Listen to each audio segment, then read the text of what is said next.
There's nothing quite like a fire on an evening like this, is there? And the tea's not bad either. You've finally learned how to brew it properly. 50 years of friendship, and that's the closest thing to a compliment I've ever received from you. Don't get used to it. Margaret, something odd happened to me the other day. I can't stop thinking about it. Oh? Did you finally find your reading glasses? They were on your head, weren't they? No, worse.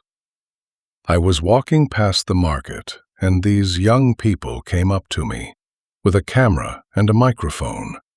A vox pop, they called it. A vox pop? How exciting! What did they want? They asked me, "Sir, what is your biggest regret in life?" Ooh, that's quite a question. What did you say? That's the problem. They put me on the spot, and my mind went completely blank. I mumbled something about the weather. The weather? Your biggest regret in life is the weather? I panicked. You can't just ask a man a question like that in the middle of the street. I tossed and turned all night thinking about it. What if they put it on the internet? What if I become one of those memes? Oh, Arthur. Local man regrets clouds. I'd watch that. Very funny. But you know what I thought, sitting here by your fire? You would have answered beautifully. You always have an answer for everything. You were a teacher, for heaven's sake. Regrets? Me? I don't have any. Margaret, you're 75. At our age, you either have regrets or memory problems. Which is it? Cheeky old goat. All right, pour me another cup and I'll tell you. Well, there is one thing. When I was 22, I was offered a teaching post in Paris, and I was too scared to go. Paris? 50 years and you never told me? If I had gone to Paris, my whole life would have been different. I might have married a Frenchman. And missed out on all this charm? Notice the grammar, Arthur. That's how we talk about an imaginary past. If I had gone, my life would have been different. If I had stayed there, I would have learned French. If plus had, then would have. Once a teacher, always a teacher. Any other regrets, Professor? Yes, a real one. I wish I had told my parents I loved them more often. When you're young, you take people for granted. You assume they'll always be there, so you never say the important things. Aye, we all took our parents for granted. That's the truth. And of course, the perm of 1985. The what? The curly hairstyle. I regret getting that perm. I looked like a poodle caught in the rain. Oh, I remember. Hang on. I regret getting?